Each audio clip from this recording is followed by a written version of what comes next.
अरे क्यों इल्जाम लगाते हो मेरे गोविंद पर कि वो बुलाता नहीं? अरे क्यों इल्जाम लगाते हो मेरे गोविंद पर कि वो बुलाता नहीं? माया में खुद ही फंसे हो, जो वृंदावन तुम जाते नहीं। और यही सच्चाई है कि माया के परपंच में खुद फंसे हो और इल्जाम लगाते हो दीपक जी, प्रभु जी, गोविंद हमें बुलाता नहीं। जी हाँ, आज का ये वीडियो इसी भाव पे आधारित है, क्योंकि ये भाव मेरे अंदर एक सखी द्वारा है और वो इल्जाम लगा रही थी कि गोविंद हमें बुलाता ही नहीं है।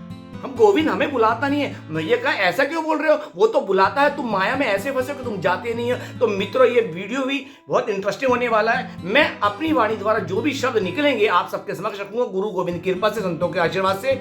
आप मानो या न मानो, आपके बुद्धि विवेक पे है। इसके बाद अगर आप एक ढंग से सुन लोगे तो आप मेरे गोविंद पे, गिरधारी पे, बाकी बिहारी पे इल्जाम नहीं लगाओगे कि वो गोविंद वृंदावन बुलाता नहीं। और इससे पहले की वीडियो आगे बढ़े, मैं ये हाथ जोड़ के प्रार्थना करना चाहूंगा, अंत में सुनने के बाद इसे शेयर कर देना। यहाँ कोई नहीं है तेरा बंदे, कोई नहीं है तेरा। यहाँ कोई नहीं है तेरा बंदे, कोई नहीं है तेरा। ये जग है रैन बसेरा बंदे, जग है रैन बसेरा। जब जाना ही है जग से तो क्यों करता तेरा मेरा। जब जाना है जग से तो फिर क्यों करता तेरा मेरा। यहाँ कोई नहीं है तेरा बंदे, कोई नहीं है तेरा।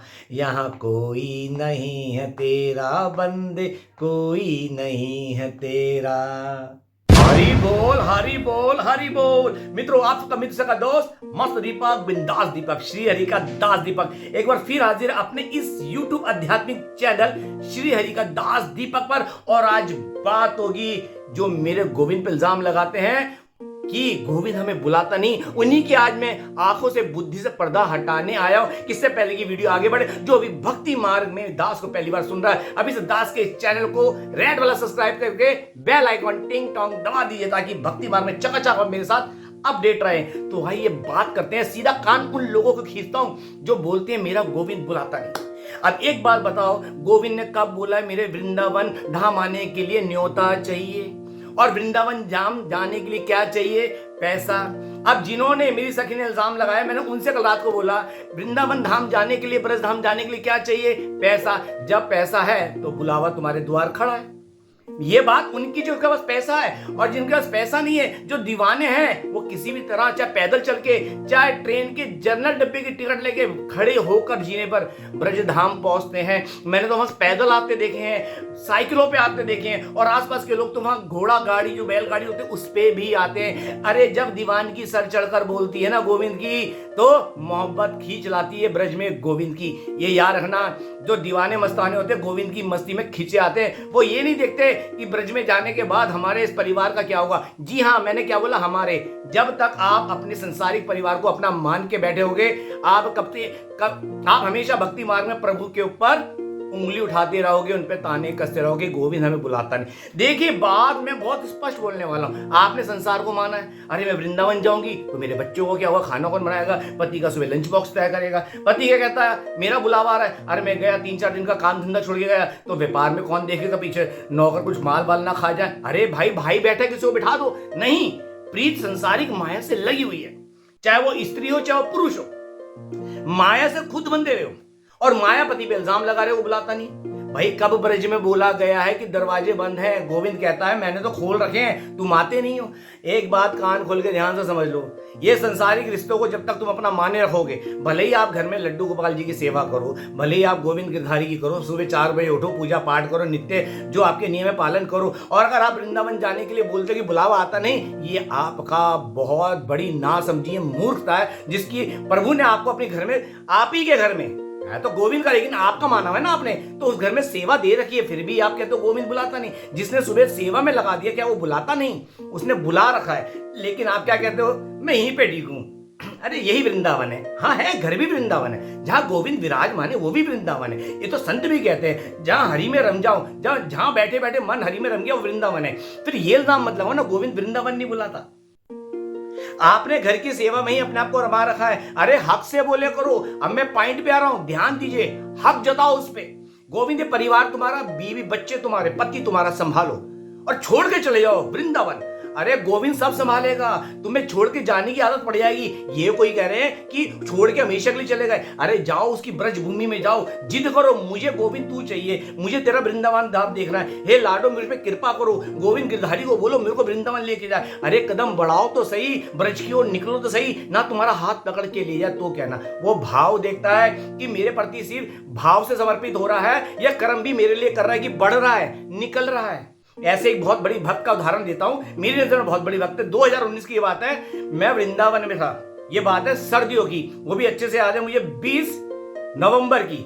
हम वृंदावन में थे, राधा वल्लभ में एक भाव गा रहा था। एक बहन आके बैठी, उन्होंने अपने बारे में बताया। जब मैंने भाव सुना रही, कहते भैया आप बहुत सुंदर भाव सुना रहे हो। राधा वल्लभ जी में मैं था, रत्ना बहन थी, हम सब पहली बार गेट टुगेदर किया था। उनका नाम था, नाम नहीं बताऊंगा उन बहन का, जो गाजियाबाद की थी, संपन्न परिवार से। उन्होंने क्या बताया, भैया मैं ब्रज में ही रहती हूँ, परिवार में पति देव हैं, 2 बच्चे, सबकी अपनी अपनी दुकान है, सब संपन्न है। और बेटों के लिए भी बोल रही भैया मैंने खामा उनकी शादी गृहस्थी में फंसा दिया, वो भी प्रभु के भक्ति में लीन रहते हैं। लेकिन उनकी एक सबसे बड़ी खूबी क्या बताने वाला हूं, ये कि वो कभी घर में नहीं रहती, वो घर से घर वाले उन्हें ढूंढते हुए आते हैं और बिहारी जी के पीछे कोई आश्रम है वहां महिलाओं का, वहां रहती हैं, उन्हें लेके जाते हैं घर वाले। वो मौका निकल के 2-4 दिन 5 दिन में भाग आती हैं, उनको पैसे भी देते हैं, उनके वहां पैसे चोरी भी जाते हैं, फिर भी गिले शिकवे ने दीवानी बन के गोविंद की गलियों में घूमती रहती है। ये प्रभु के प्रति देखो कितनी समर्पित है, कहती मुझे संसार नहीं चाहिए। ऐसी बहुत हरी भक्त है, गोविंद की दीवानी है, जो संसार छोड़ के बैठी है। लेकिन मैं यह संसार आपको छोड़ने को नहीं बोल रहा, आपके बीवी है, बच्चे, परिवार है, उनके प्रति समर्पित रहो, लेकिन उन्हें प्रभु के ऊपर मत समझो, प्रभु को सदैव ऊपर समझो। वो प्रभु के दिए हुए रिश्ते हैं, उनके प्रति व्यवहार रखो, प्रेम गोविंद से रखो, इल्जाम लगाने बंद करो। अगर गोविंद पे गिले शिकवे इल्जाम लगाओगे कभी भी संतुष्ट नहीं हो पाओगे। गोविंद की शरणागति मतलब किसी प्रकार का कोई गिला शिकवा नहीं, और अगर गोविंद की शरण में गिले शिकवे हैं तो फिर गोविंद की शरणागति नहीं, फिर आपने गोविंद की शरणागति ली ही नहीं है, आप गोविंद की शरण में हो ही नहीं। देखो हक से बोले करो, गोविंद तू मेरा, भले ही संसार में हर कोई तेरा, लेकिन तू मेरा और मैं तेरा। उस पे हक जताओ, जैसे एक बच्चा हक जताता अपनी माँ पे, अपने पिता पे, नहीं मुझे ये चाहिए, नहीं मुझे ये चाहिए, रोता बिलखता है, अंत में दिलाना पड़ता है, नहीं गोविंद तू ही मेरा है, तू ही मेरा है, मुझे नहीं पता ये संसार तेरा दिया हुआ है, ये बीवी बच्चे यार दोस्त सब परिवार तेरा दिया हुआ, तू संभाल। संसार के प्रति व्यवहार रखो। कई लोग कहते हैं, मैंने एक बार एक मेरे को कल ही 30 साल पुरानी एक मित्र सखी मिली, वो कहती दीपक इतना बदल गए, छोटी थी मेरे से 8 साल, मैं तो भक्ति मार्ग में। कहते भक्ति मार्ग में? हाँ। मैंने कहा चलो भक्ति की ओर बढ़ो। कहती क्या रखा है संसार में, पहले ये भी तो गोविंद का दिया हुआ है। अरे मैंने कहा भगवत गीता पढ़े करो, तो उन्होंने क्या बोला, भगवत गीता करने से क्या होगा, वो तो बुजुर्ग पढ़ते हैं। मैंने कहा क्या अर्जुन महाराज बुजुर्ग थे, युद्ध भूमि हो रहा था कुरुक्षेत्र में, क्या वो बुजुर्ग थे? नहीं, जवान थे, वो अपने पथ से भटक रहे थे, राह से भटक रहे थे। तब श्री कृष्ण ने ये उपदेश दिया था। वो जवाब नहीं दे पाई, चुपचाप अच्छा दीपक राधे राधे क्या चली गई, टीका लगा रहा है सब कुछ। तो दुनिया में लोग ना बातें करना जानते हैं, लेकिन भगवत गीता में क्या गया उसके ऊपर जो अपनी प्रतिक्रिया रखते हैं ना, सुनी सुनाई रखते हैं, पहले खुद पढ़ो, समझो भगवत गीता हमें क्या समझाती, क्या बताती है। तो इसलिए श्री कृष्ण ने कहा जो मेरी शरणागत हो जाता है उसका पतन नहीं होता। अर्थात जब हम प्रभु की शरणागत होगा तो एक बार डिलीट कर दो कि हमारा पतन होगा। फिर सबसे बड़ी बात, जब श्री कृष्ण ने इतनी बड़ी बात बोली तुम्हारा पतन नहीं होगा, तो बेझिझक होकर उसके वृंदावन जाओ ना। अरे घर से निकलो तो सही, संसार में कमाने के लिए निकलते हो, किट्टी पार्टी के लिए निकलते हो, शॉपिंग के लिए निकलते हो, तब तो परिवार का सोचते नहीं। तो गोविंद की गली में जाने के लिए परिवार को क्यों सोच रहे हो? कौन रोटी बनाएगा, क्या होगा, बच्चों को क्या होगा, बीवी का क्या होगा, पति का? अरे उसकी बात, उसकी ओर बढ़ो तो सही, उसकी ओर कदम बढ़ाओ तो सही। वो ठीक है, आपको घर में सेवा दे रखी है, आप करो, लेकिन आपकी लालसा है वृंदावन बुलाता नहीं। उसने कहा मैंने कब दरवाजे बंद करिए, तू ही आता नहीं, तुमने घर की सेवा मांगी, घर की, अब वृंदावन के लिए बोलोगे तभी तो निकलोगे। अरे जो बोले कुंडा खोले, बोलो गोविंद हमारे हैं, निकल पड़ो। मेरी बात पे विचार करना, गोविंद के ब्रज के द्वार सभी के लिए खुले हैं, लेकिन आपने अपने आप को माया के बंधन में बांध रखा है, संसार को गोविंद से ऊपर बांध रखा है कि अगर मैं गया तो इस परिवार का क्या होगा, व्यापार क्या क्या होगा, नौकरी क्या क्या होगा, बच्चों का क्या होगा। ये बार बार लाइन बोल रहा हूं, प्रभु के प्रति ये भाव लाने बंद करो। प्रभु के दरवाजे सभी के लिए खुले हैं, एक बार निकलो सही। हमारी एक अलीगढ़ की सखी हैं, वो भागी भागी जाती हैं, उन्होंने सोचा भाई एकादशी में मेरे को आना तो आना है, 2 दिन रहना तो रहना है। बीवी अपने बच्चे पति सबको छोड़ देती है, बच्चे पति सबको छोड़ देती है, मैं मेरे को एकादशी परिक्रमा करनी है, भले पति पैसा ना दे, अपनी सिलाई बुटीक कर आके वो भी छोटा छोटा अपना काम करके, उससे पति ना दे, देखो प्रभु भी परीक्षा लेते हैं, नहीं दे रहा कोई बात नहीं, अपना छोटा सा बुटीक चला के जो पैसा उसके पास अर्निंग होता है उससे वृंदावन आती है, साथ में 2-4 जनों को और ले आती है। प्रेरणादायक है। देखो जो प्रेरणा जो भी दे, चाहे ये तो कोई अपना है, कोई गैर से भी प्रेरणा मिले ना, उसको उदाहरण के रूप में उसको अपने जीवन में उतारो। तो वो भागी भाई एकादशी परिक्रमा करने आती है। दीवानगी ऐसी होती है, जब दीवानगी सर पे चढ़ जाती है, गोविंद की मोहब्बत उसे ब्रज धाम में खींच लाती है। तो मित्रों, अब मैं समझता हूं आप प्रभु पे इल्जाम नहीं लगाओगे। जब भी मन में और जब वृंदावन का जाने का मन करे, समझ लो गोविंद तुम्हें बुला रहा है, खींच रहा है। तो जय हो ब्रज धाम की मेरे श्यामा शाम की। उम्मीद करता हूं दास का वीडियो पसंद आया होगा।